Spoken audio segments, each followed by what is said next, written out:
ജഗനങ്ങളുമായിട്ടാ നീ പ്രധാനമായിട്ടും കരാറുണ്ടാക്കിയേക്കുന്നെ.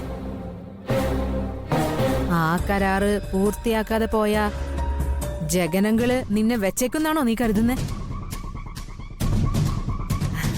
മോളെ, എടുത്തു ചാട്ടൊന്നും വേണ്ട.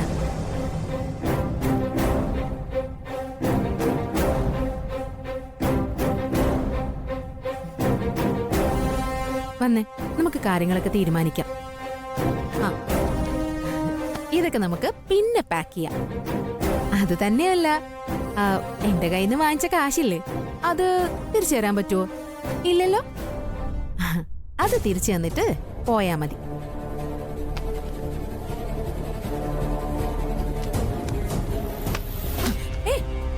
ഈ കാശിങ്ങനെ വലിച്ചെറിയാൻ പാടില്ല, അതറിയാം. പക്ഷേ നിന്നോടുള്ള പുച്ഛമാ എന്നെ കൊണ്ടിത് ചെയ്യിച്ചത്. എന്നെ പോലുള്ള ഒരുപാട് പെൺകുട്ടികൾ നിന്നെ പോലെയുള്ളവരുടെ ചതിക്കുഴിയിൽ വീണിട്ടുണ്ട്. എന്റെയും കൂടി തെറ്റ് തന്നെയാ. വീട്ടിൽ കാശിന് എത്ര അത്യാവശ്യം ഉണ്ടെങ്കിലും വഴിവിട്ട രീതിയിൽ കാശുണ്ടാക്കാൻ നോക്കരുത്. ഞാൻ ചെയ്ത തെറ്റിന് എന്റെ പ്രായശ്ചിത്തം ഇത്. ശ്യാമയെ ജയിക്കാൻ അനുവദിക്കുക, അതാ എന്റെ തീരുമാനം. നിർത്തടി. അത് ശരി, വലിയ ആദർശം പ്രസംഗിച്ച് നീ നല്ലവളാവാൻ നോക്കാണോ?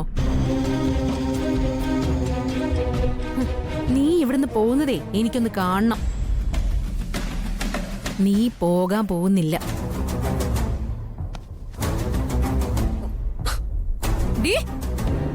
ചുണയുണ്ടെങ്കിൽ അടുത്തേക്ക് വാടി. വാ.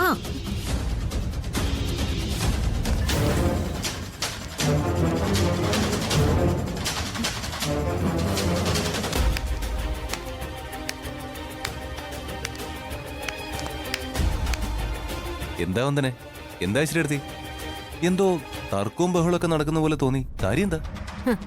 അത് ശരി, അപ്പോ ഇങ്ങനൊരു സംഭവത്തിന് വേണ്ടി കാത്തിരിക്കായിരുന്നു അല്ലേ? കൈയടിച്ച് അകത്തേക്ക് വരാൻ. പിന്നല്ലാതെ ഐശ്വര്യത്തെ സംബന്ധിച്ചുള്ള എല്ലാം കാണപ്പാടോ. എവിടെ എന്ത് നടക്കുമെന്ന് കൃത്യമായിട്ട് അറിയാം. വന്ദൻ ഇവിടെ വന്നത് മുതൽ എനിക്ക് കാര്യങ്ങൾ ഏകദേശം ഒരു ഊഹം കിട്ടിയിരുന്നു. പക്ഷെ ഞാൻ ഒന്നും അറിയാത്ത പോലെ അങ്ങ് അഭിനയിച്ചു. എന്തിനു വേണ്ടിയെന്നറിയോ? ഞാൻ തന്നെ പഠിക്കാം എന്ന് ശ്യാമയെ കൊണ്ട് പറയിപ്പിക്കാൻ. ഞാൻ ഉദ്ദേശിച്ച സമയത്ത് കൃത്യമായി ശ്യാമ ഇത് പറയുകയും ചെയ്തു. ഇനി എത്ര ഐശ്വര്യമാര് വിചാരിച്ചാലും ശ്യാമയെ തോൽപ്പിക്കാൻ പറ്റില്ല. ശ്യാമയുടെ ജീവിതം മാത്രമല്ല, ഈ പെൺകുട്ടിയുടെ ജീവിതം കൂടിയാ ഐശ്വര്യടുത്ത് ഇല്ലാതാക്കാൻ നോക്കിയത്. വന്ദന, ഞാൻ നേരത്തെ പറഞ്ഞ പോലെ എന്നെ സ്വന്തം കാലിൽ നിർത്താൻ തോന്നിപ്പിച്ചത് വന്ദനയാ. അതിലെനിക്ക് നന്ദിയുണ്ട്. നടക്കാൻ പോകുന്ന പരീക്ഷയിൽ ഞാനാണ് ജയിക്കുന്നതെങ്കിൽ അല്ല, ഞാൻ തന്നെ ജയിക്കും, അതുറപ്പാ.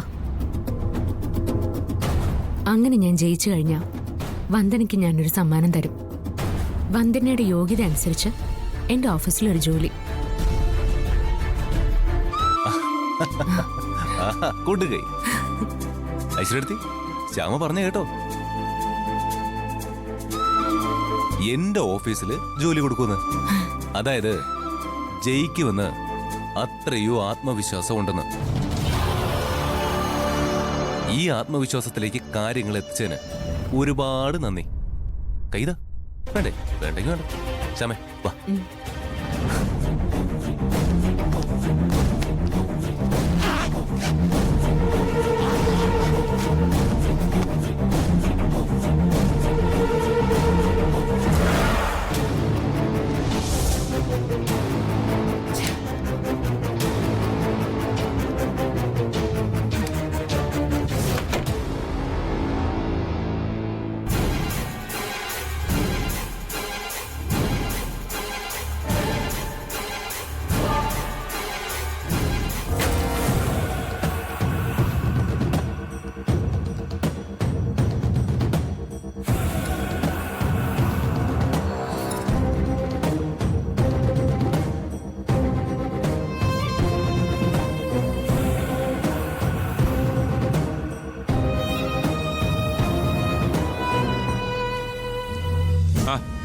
നീയോ? നീ ഇവിടെ? കാശ് എന്തെങ്കിലും വേണമായിരിക്കും. ഒന്ന് വിളിച്ചാ മതിയായിരുന്നല്ലോ. ദേ, ഒരു നിമിഷം പോലും നീ അവിടുന്ന് വിട്ടു നിൽക്കരുത്. കാശിനല്ല, കാശിന് ഇടണ്ടെന്ന് പറയാനാ ജഗൻ സർ ഞാൻ ഇപ്പൊ വന്നത്. അതെന്താ? ഞാനിനി ഈ പണിക്കില്ല സർ. അതുപോലെ ആ ശ്യാമ, അവളെ വെറുതെ വിട്ടേക്കണം ജഗൻ സർ. എന്താടി, നിനക്ക് വട്ടായോ? അല്ല ജഗൻ സർ, വട്ടായിരുന്നു, ഇപ്പൊ മാറി. അത് പറയാനും ഇനി ഞാൻ ഈ പണിക്കില്ലെന്ന് അറിയിക്കാനുമാ ഞാനിപ്പോ വന്നത്. ഞാൻ പോകുന്നു. നിക്കടി അവിടെ.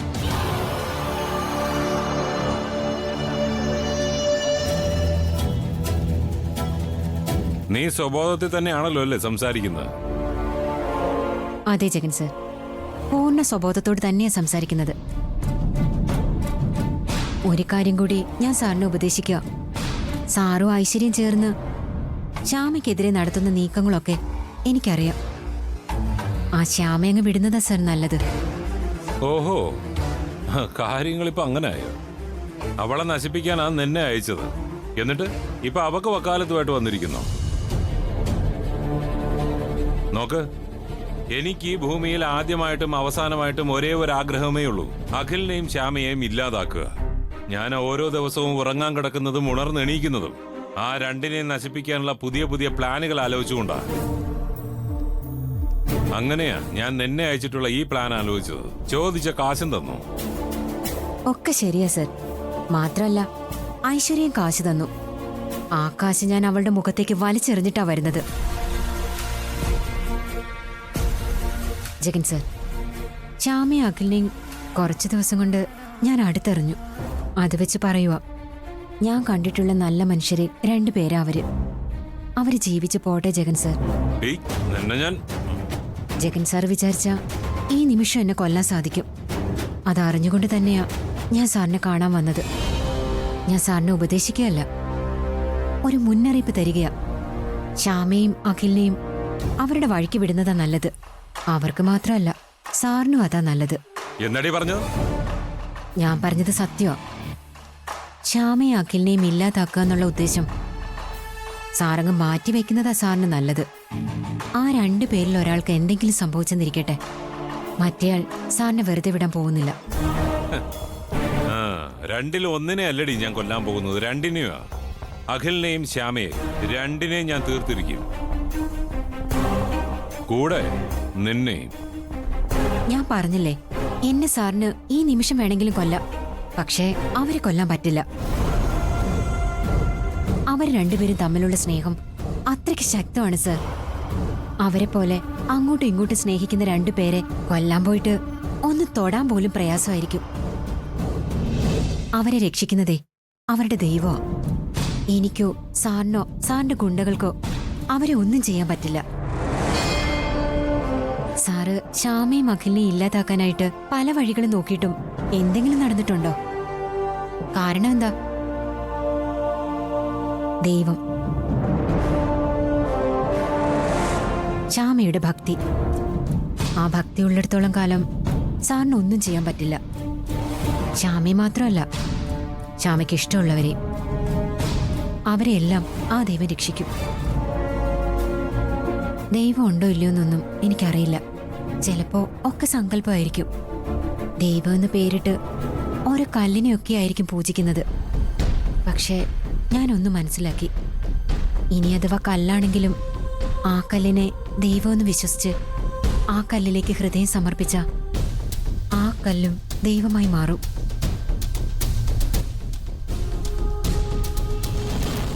അതെ ജഗൻ സർ, പൂജിച്ച് പൂജിച്ച് ശ്യാമ അവളുടെ ഒരു ദൈവത്തെ സൃഷ്ടിച്ചിരിക്കുക. അവൾക്ക് വേണ്ടി ആ ദൈവം കൂടെയുണ്ടാവും. കുഞ്ഞുനാൾ മുതൽ, അല്ല, ജനിച്ച നാൾ മുതൽ ആ ദൈവം അവൾക്ക് കൂട്ടായിട്ടുണ്ട്.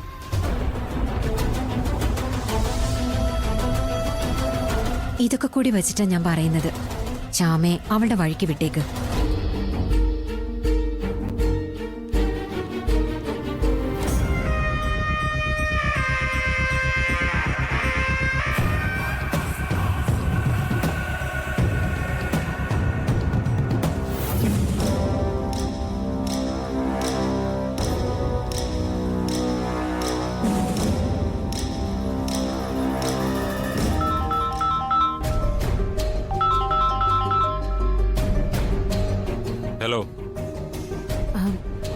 ജഗനങ്ങൾ വന്ദനെ കുറിച്ച് എന്തെങ്കിലും സൂചന കിട്ടിയോ? ഒക്കെ പറയാം. നീ വീട്ടിലോട്ട് വാ, നമുക്ക് അവിടെ കാണാം. ശരി അങ്കിൾ.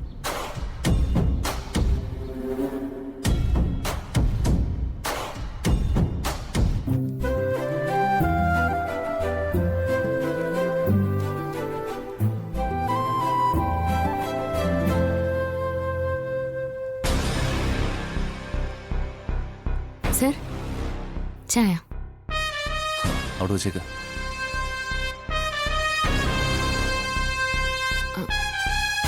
അതെന്താ സർ, മുമ്പൊക്കെ ചായ കൊണ്ടുവരുമ്പോ സാർ കൈ വാങ്ങുകയാണല്ലോ ചെയ്യാറ്. ദാ സർ, കയ്യിൽ വാങ്ങുക. അവിടെ വെച്ചേക്കാൻ പറഞ്ഞില്ലേ?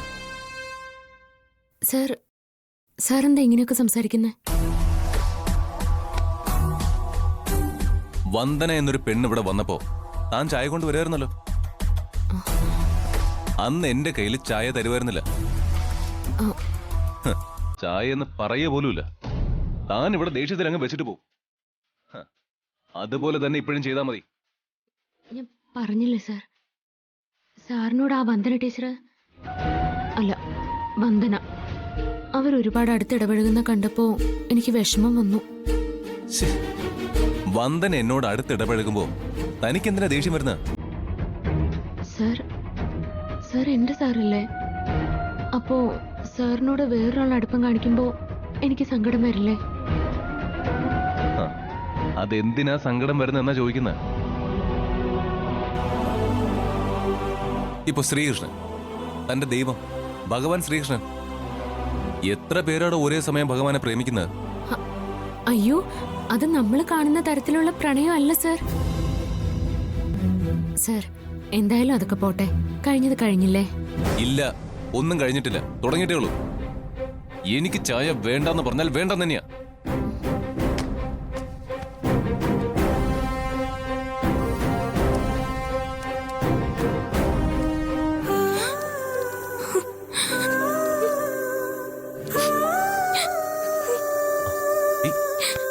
എടോ എടോ ശ്യാമേ, എടോ എന്താണോ ഇങ്ങനെ?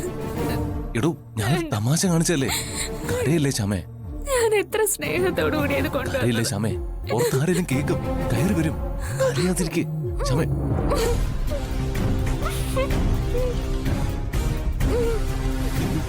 കരയല്ലേ ശ്യാമേ? പ്ലീസ് പ്ലീസ് പ്ലീസ്, കരയല്ലേ ശ്യാമേ? കരയല്ലേ ശ്യാമേ?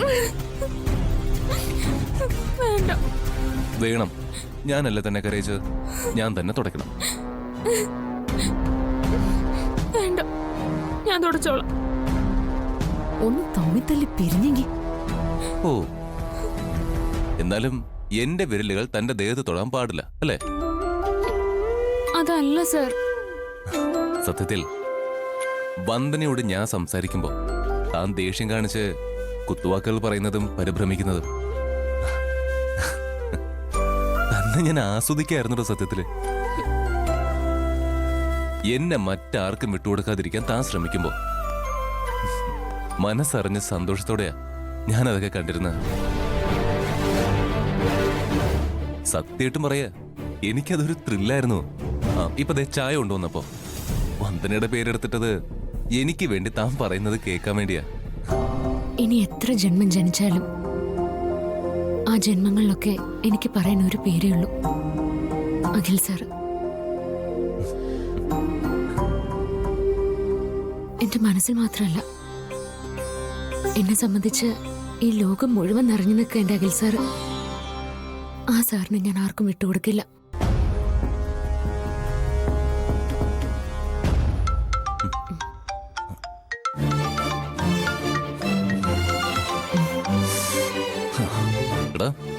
നിനക്ക് നേരവും കാലമൊക്കെ നോക്കി വിളിക്കാറുണ്ടടാ സ്വർഗത്തിലെ കട്ടുറുമ്പ. എന്താടാ? ഇനിയിപ്പോ പറഞ്ഞിട്ട് കാര്യമില്ല, നീ എന്തിനാ വിളിച്ചെന്ന് പറ. ഞാനൊരു ഹാപ്പി ന്യൂസ് പറയാനാ വിളിച്ചത്. എന്താടാ?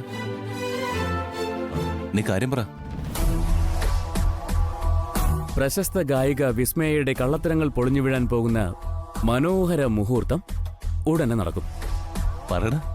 സി കേരളത്തിന്റെ ഇന്റർവ്യൂ ഇന്നാണ്. ടീമിനൊപ്പം ഞാനും പോകുന്നുണ്ട്.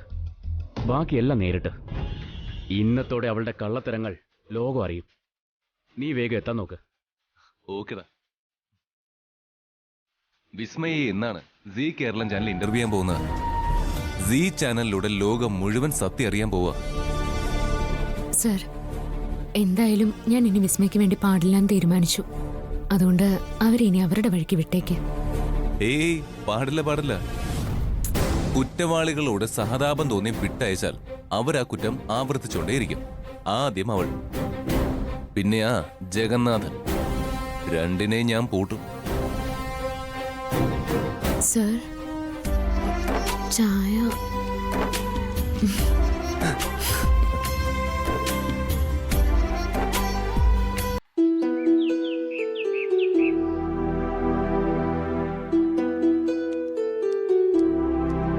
വന്നേ.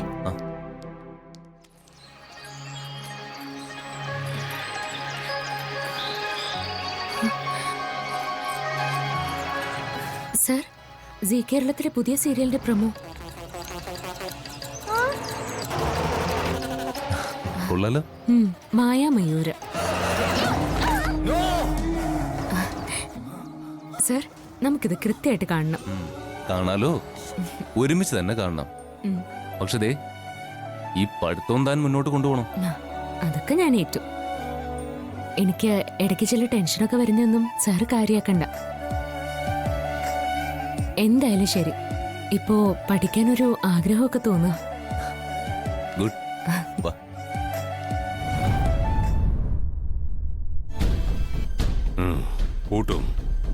പൂട്ടും ഞാൻ. എത്ര ദൈവങ്ങൾ കാവലുണ്ടെങ്കിലും ശരി, ആ ശ്യാമയും അഖിലിനെയും ഞാൻ പൂട്ടും. ഞാൻ പറയുന്നത് ആ അരുന്ധതി വേണം മുന്നിൽ നിർത്താൻ. ലോകത്ത് മറ്റാർക്കും അറിയാത്ത ഒരു രഹസ്യം നമ്മുടെ കയ്യിലില്ലേ? വിസ്മയ്ക്ക് വേണ്ടി പാടുന്നത് ശ്യാമയാണെന്നുള്ളത്. എന്റെ മോള് ചുണ്ടനക്കുന്നതിനനുസരിച്ച് ഗ്രീൻ റൂമിലിരുന്ന് പാടുന്ന യഥാർത്ഥ ഗായികൻ നീയാണെന്നറിഞ്ഞാൽ ആ നിമിഷം ഞങ്ങളെ ആളുകൾ കല്ലെറിഞ്ഞ് ഓടിക്കും. നമുക്ക് ആ രഹസ്യം വെച്ച് ഒരു പദ്ധതി തയ്യാറാക്കാം. അതൊക്കെ അവസാന കൈയായിട്ട് മതി. വിസ്മയ്ക്ക് വേണ്ടി പാടുന്ന ആളിനെ ഇപ്പോഴും ലോകം അറിയില്ല. ഇനി നമ്മളായിട്ട് അറിയിച്ചാൽ ശ്യാമ ആ രീതിയിൽ അങ്ങ് വലിയ ആളാവും. പിന്നെ കാര്യങ്ങൾ നമ്മുടെ കയ്യിൽ നിൽക്കില്ല. ഈ രഹസ്യം ആരും അറിയരുത്, ഐശ്വര്യ പോലും.